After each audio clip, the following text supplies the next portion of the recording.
কালো কালো তুলসের পাতা মাগো, কালো দরিয়ার পানি, কোথায় আছো তোরা ডাকনি, ছাঁচো দরিয়ার পানি মাগো, ছাঁচো দরিয়ার পানি। কেম্মা কত মা খালা বলে ওরে সুবহানাল্লাহ। ওই কবিরাজ বলে তুলসীর পাতা হাতে নিয়ে লাই আর বলে তাম্বা তুলসীর পূজারে কইরা রাখিনো রে, হাই রে সোনার বান্দারে, কিবা খাইবা কিবারে নিবা বলো রে, হাই রে সোনার বান্দারে।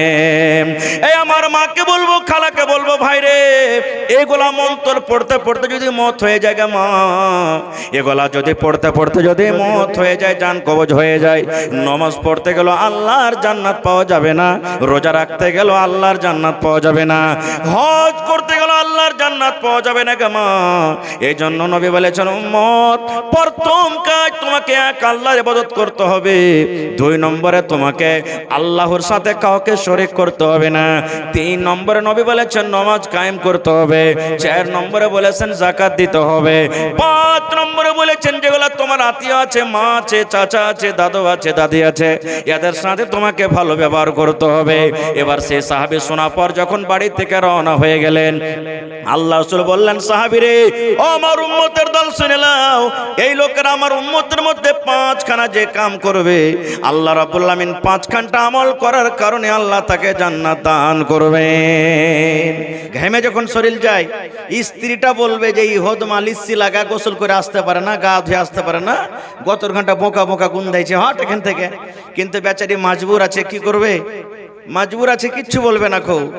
তো ভাই খাইর যা হোক, আমি ওদিকে যাবো না, তো লোকটা জান্নাতে বসে থাকবেন সোনার কুরসিতে। এবার পিছন থেকে একটা বেটি ছেলে পিছন থেকে আসবে, আসার পর আর ঘাড় এরকম ভাবে আওয়াজ দেবে, থাপ থাপাবে।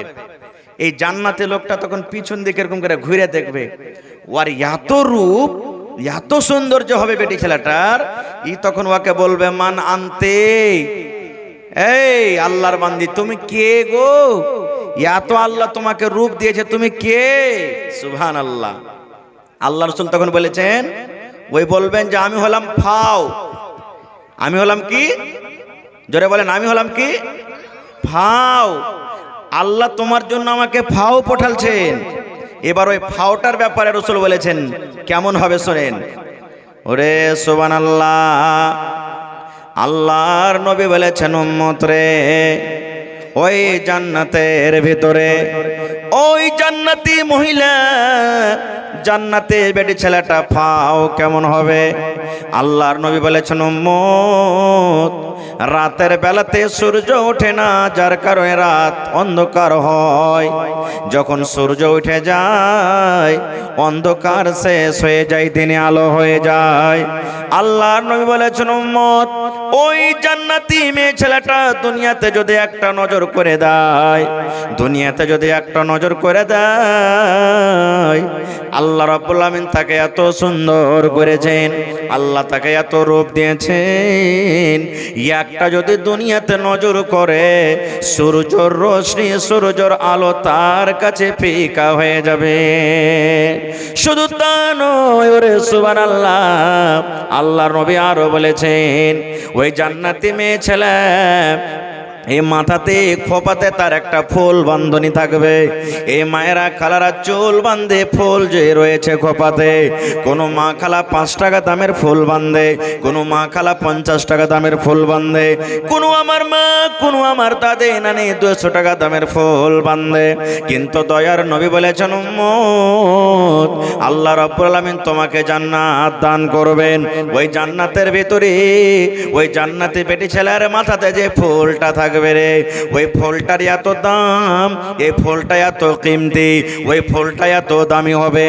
আল্লাহ রাসূল বলেছেন উম্মত, দুনিয়াতে যত সোনা, যত চাঁদে, যত হীরা, যত মতি, জমিন জায়গা, নদী নালা, জীবজন্তু যত জমিনের উপরে আছে, সমস্ত জিনিসকে যদি তুমি বিক্রি করে বলো মাবুদ রে, তোমার ওই জান্নাতি বেটি ছেলের মাথার ফুলটা আমি কিনবো, আল্লাহ রাসূল বলেছেন উম্মত, উম্মত, দুনিয়ার সমস্ত জিনিসকে বিক্রি যদি করে দাও, আর বিক্রি করার পর তুমি যদি বলো ওই জান্নাতি মেয়ে ছেলের মাথার ফুলটা আমি কিনবো, আল্লাহ রাসূল বলেছেন ফুলটার এত দাম, দুনিয়ার সব কিছু বিক্রি করার পর ওই তুমি জান্নাতি মেয়ে ছেলের ফুলটা কিনতে পারবে না। নারে তাকবীর। এবার বলেন, যদি ভাবের এত দাম হয় যে দুনিয়াতে যদি একটু নজর করে তো সূরজের রোশনি ফেল হয়ে যাবে, তাহলে যেটা অরিজিনাল দিবে সেটার দাম কেমন হবে, সেটা কেমন হবে বুঝতে পারছেন তো? ওই জান্নাত লওয়ার আশা আছে না নেই? আছে না নেই? আছে। তবে কি আমল করতে হবে? এক নম্বর, আল্লাহর নবী বলেছেন যেই ফেরেশতা মানুষের জান কবজ করে, কি নাম আপনার? মোহাম্মদ জাহির আলম। কি নাম? জাহির আলম। কতটি আছে? 3000। মাশাআল্লাহ। ওয়াজ করতে ভেঙেছি, একটু বলবো তখন দান নেব। তো 3000 দিলেন, প্রথম দান এসেছে। মাশাআল্লাহ, আলহামদুলিল্লাহ। বেশি চাপ দেব না, প্রথম দাম বিসমিল্লাহ করেছেন, আর 2000 টাকা দিয়ে দেন আপনি। 5000 পুরা করতেন যে ইনশাআল্লাহ আল্লাহ ভালো রাখবে। আপনার সাথে আমাদের মহব্বত ভালোবাসা আছে। আমি লাগাতার 3 বার আপনারা ডাকছেন, মানে মনে হয় আমি বাড়ির মতন হয়ে গেছি আপনার গায়ে, আল্লাহর রহমতে। ইনশাআল্লাহ আল্লাহ ভালো রাখবেন। এই দেখেন আমার নানাজান জাহির আলম সাহেব 5000 টাকা দিলেন। নারে তাকবীর। মাশাআল্লাহ। আপনারা কি মসজিদ করতে হবে, মসজিদ দেখে দিল খুশ হয়ে গেছে। ইনশাআল্লাহ আল্লাহ আপনাদের জন্য জান্নাত দিবেন। বাস আমি দুটো কথা বলি, একটু লিখে রাখেন হাই সাহেব, তখন আমি বলছি। তো যেই ফেরেশতা মানুষের জান কবজ করে ওই ফেরেশতার নাম কি? জোরে বলেন। আপনারা মনে হয় আমার উপরে রাইগা আছেন খুব, এই নাকি যে কথা বলেন না। যেই ফেরেশতা মানুষের জান কবজ করে ফেরেশতার নাম কি? মালাকুল মউত বা আজরাইল। ওই ফেরেশতা যখন কোনো ছোট বাচ্চার জান কবজ করে 10 বছর থেকে ছোটতে, এরকম দুনিয়াতে মেলায় ভাই আছে, মা আছে, যে 10 বছর থেকে নামতে নামতে বাচ্চা মারা গেছে, আছে না নেই? আছে। যখন ছোট বাচ্চার জান কবজ করে যখন ফেরেশতা চলে যান, তখন আল্লাহ তাবারাক ওয়া তাআলা তো জানছেন যে কার জান কবজ করে এলো। তবে ওই ফেরেশতা যখন আল্লাহর কাছে যায়, আল্লাহ জিজ্ঞাসা করেন, রে আমার ফেরেশতা, কবজতুম ওয়ালা তাবদি, আমার ওই ডোবাডাঙ্গি গ্রামের ওই মুমিন মুমিনার বান্দার ছেলের জান কবজ করে তুমি চলে আইলা, তার কলেজার টুকরাকে তুমি কবজ করে আইলে রে বান্দা, তার ছোট মাসুম বাচ্চার জান খানা তুমি কেড়ে নিয়ে চলে আইলে রে বান্দা। এবার মালাকুল মউত বলবেন, জি আল্লাহ আমি জান কবজ করে আইলাম। আল্লাহ রাব্বুল আলামিন ফেরেশতাকে বলবেন, মালাকুল মউত কে আজরাইল রে, যখন তুমি আমার ওই বান্দা বান্দের বেটার জান খান কবজ করো, বেটির জান খান যখন তুমি কবজ করো, ওই টাইমে ওই সময়তে আমার বান্দা বান্দি কি বলছো ফেরেশতারে একটু তুমি বলে দাও। এবার মালাকুল মউত বলবেন, রব্বুল আলামিন তোমার ওই বান্দা বান্দের যখন ছেলে মেয়ের জান কবজ করি আল্লাহ জি, ওই সময়তে শুধু চোখ দিয়ে ঝরঝর ঝরঝর করে পানি ঝরঝলো, হাউমা হাউমা করে কান্দিনি, চিৎকার করেনি, আর আল্লাহ তোমার বড়াই করছিল, তোমার হামদ বয়ান করছিল আল্লাহ। আর এই দোয়াটা পড়েছিল, ইন্না লিল্লাহি ওয়া ইন্না ইলাইহি রাজিউন, আল্লাহুম্মা আজুরনি ফি মুসিবাতি ওয়া আখলিফ লি খায়রাম মিনহা। আল্লাহ দোয়াটা পড়ে চলো। এবার আল্লাহ রাব্বুল আলামিন বলবেন, বান্দারে যাও রে বান্দা, যাও যাও রে মালাকুল মউত, ওই আমার বান্দা বান্দের বেটার তুমি জান খান কবজ করেছো রে বান্দা, ওই আমার বান্দা বান্দের বেটার ছেলে মেয়ের জান কবজ করেছো। আমার বান্দা বান্দি কান্দেনি, সবর করেছে, দোয়া পড়েছে, আমি আল্লাহ রাব্বুল আলামিন ওই বান্দা বান্দের জন্য জান্নাতের ভিতরে এখন ঘর বানিয়ে দিলাম, ঘর বানিয়ে দিলাম, এবং ওই ঘরের নাম আমি রেখে দিলাম বাইতুল হামদ। তো এ মায়েরা ভাইরা, ছোট বাচ্চা যদি মারা যায়, ছোট বাচ্চা যদি মারা যায়, কান্দিয়েন না গে মা, কান্দিয়েন না ভাই, দোয়া করবেন, ইন্না লিল্লাহি ওয়া ইন্না ইলাইহি রাজিউন, আল্লাহুম্মা আজুরনি ফি মুসিবাতি ওয়া আখলিফ লি খায়রাম মিনহা। এই দোয়াটা পড়ে সবর করেন, তো আপনার জন্য আল্লাহ কোথায় ঘর বানাবেন? জোরে বলেন। জান্নাতের ভিতরে। আর যদি কান্না কান্না কান্না পাগল হয়ে যান, কত মা খালা ভাই এমনও আছেন কান্না কান্না 2 দিন 3 দিন পর্যন্ত কান্না চোখ মুখকে লাল করে দিবে, লাখে ফুটা আসে না তাই সাই সুই করে সর্দি লাগিয়ে দিবে, দিয়ে তখন ওকে সবর দিবে, দিয়ে 2 দিন বাদ তখন বলবে যে আর কি কান্দা পাবো, আর তো কান্দা পাবো না, তখন সবর করবে। এরকম সবর হলো না খুব। কত মা খালা দাদি নানি এমন আছেন, আকবর মেম্বারের পরিবার, মাহাবুর মেম্বারের পরিবার 1000 টাকা দিলে লেখা রাখেন, বাস আর 2টা হাদিসের কথা বলবো, তখন বলবে যে আর কি সবর না করলে কি পাবো। কত মা খালা দাদি নানি এমন আছে যে ও জানে যে কেউ নানা দাদা ছেলে মেয়ে মারা গেলে কাঁদতে হয় না, সবর করবে। সাইড থেকে একটা মহিলা বলবে তখন এর দিলটা কত পাথরটি মাগিরটি মরে গেছে, ওর বাপ কিংবা ছেলেটাতে চোখ দিয়ে 1 ফোঁটা পানি ঝরাই নে, ওর মনে হয়েছে যে মরেছে তো খুব ভালো হয়েছে, বলে না? জি না। আর একটু আগে চলেন। আল্লাহর নবী একদিন ফজরের নামাজ পড়ে বসে আছেন। আপনারা ফজর নামাজ পড়েন, ইমাম সাহেব ফজর নামাজ পড়ে মুক্তাদির দিকে মুখ করে কি করে না? নবীজি ফজর নামাজ পড়ে মুক্তাদির দিকে মুখ করে বসলেন। বসা পর নবী বলছেন, বেলাল, ও আমার বেলাল। বেলাল দাঁড় হয়ে গেলেন। নবীজি কি বলছেন? আমি লাব্বাইক, এখানে হাজির আছি। এবার নবী বললেন, বেলাল একটু আমার পাঞ্জরে এসো বাবা, তোমাকে একটা কথা বলবো।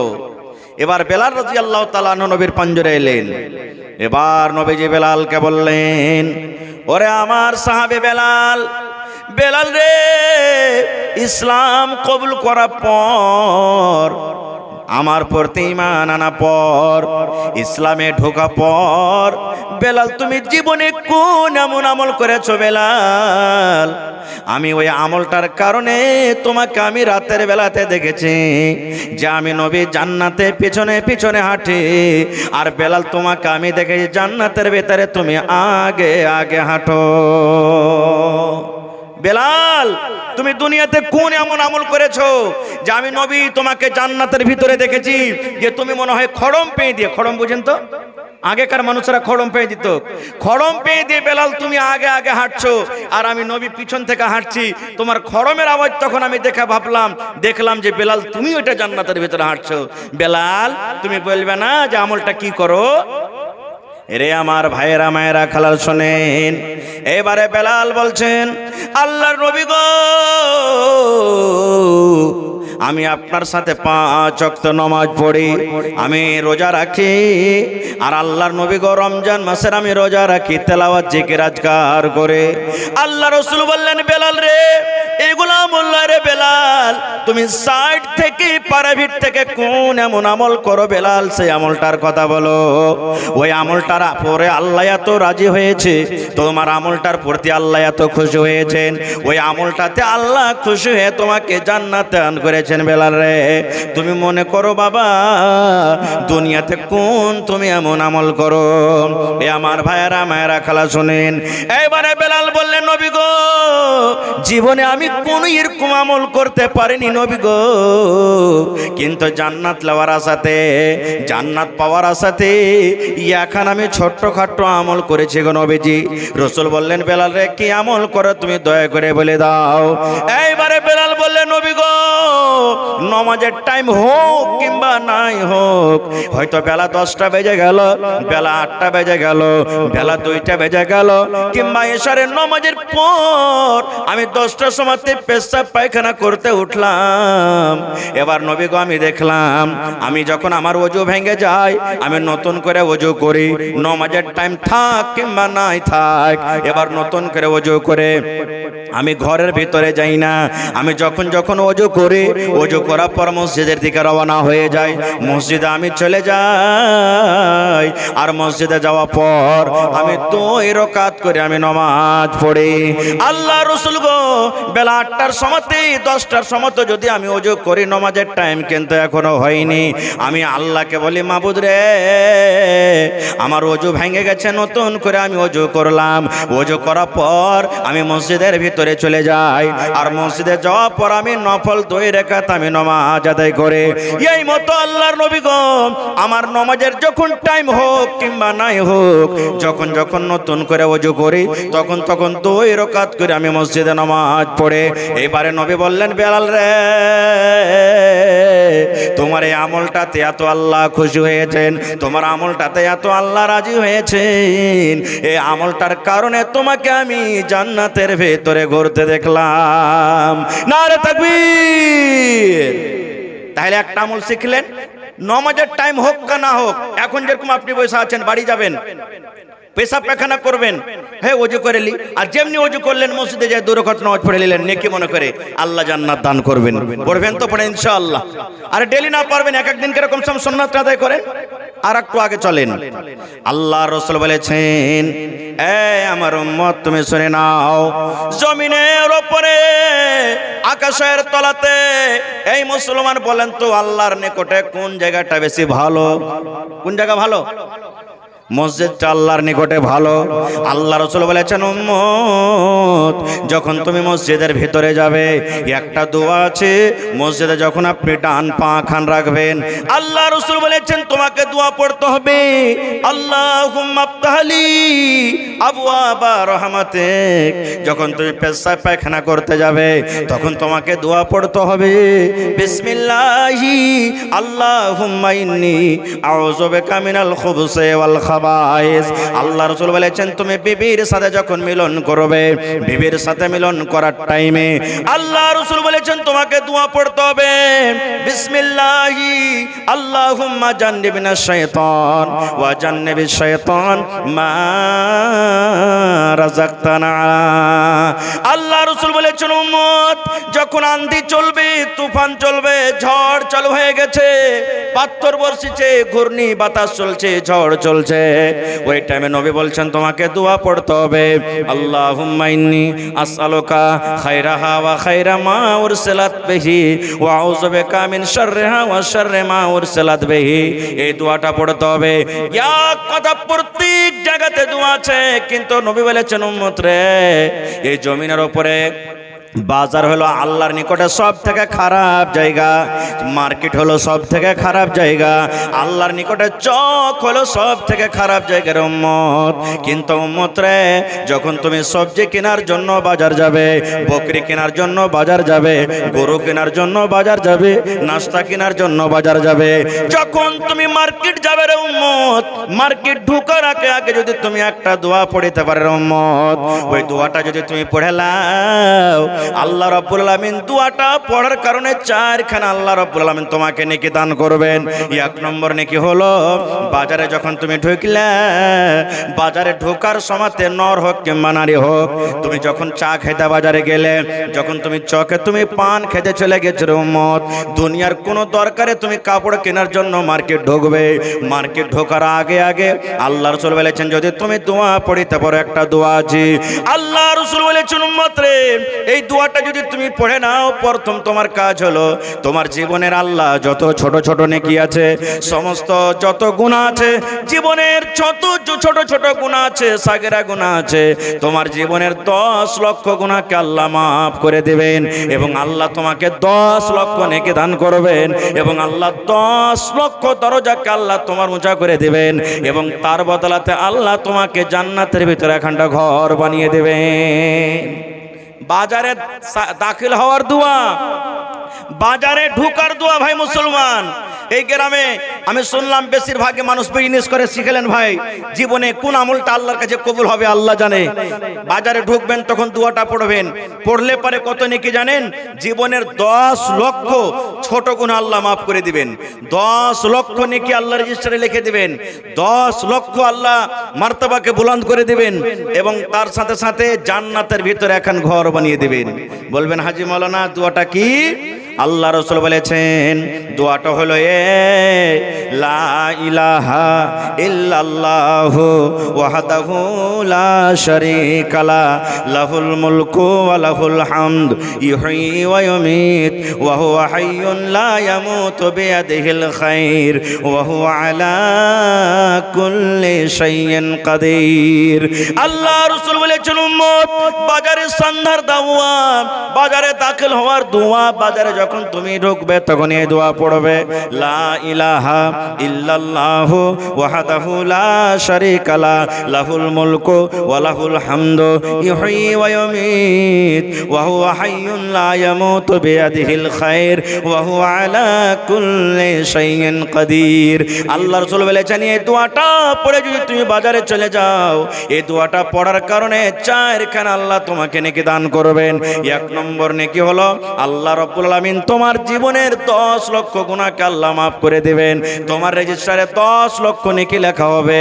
তোমার আল্লাহ 10 লক্ষ মার্তাবাকে আল্লাহ উঁচা করে দিবেন এবং তোমার জন্য জান্নাতের ভিতর আল্লাহ এখন ঘর বানিয়ে দিবেন। সুবহানাল্লাহ, কত বড় নেকির কাম। আর একটু আগে চলেন। আজকে কোনো ভাই মনে হয় আমার যে কেউ জিজ্ঞাসা করবে না জাহাজি মৌলানা দুনিয়াতে কোন আমলটা করব তো আল্লাহ জান্নাত দান করবেন। এ ভাই মুসলমান, আল্লাহর নবী একদিন বসে আছেন, আপনারা যেমন বসে আছেন সাহাবায়ে কেরামের দল বসে আছেন। একজন সাহাবী এসে বলছেন ইয়া রাসূলুল্লাহ, হে আল্লাহর নবী গো একটা আপনাকে প্রশ্ন করব নবী গো। নবী বললেন বাবারে কি তুমি প্রশ্ন করবে বলো তো।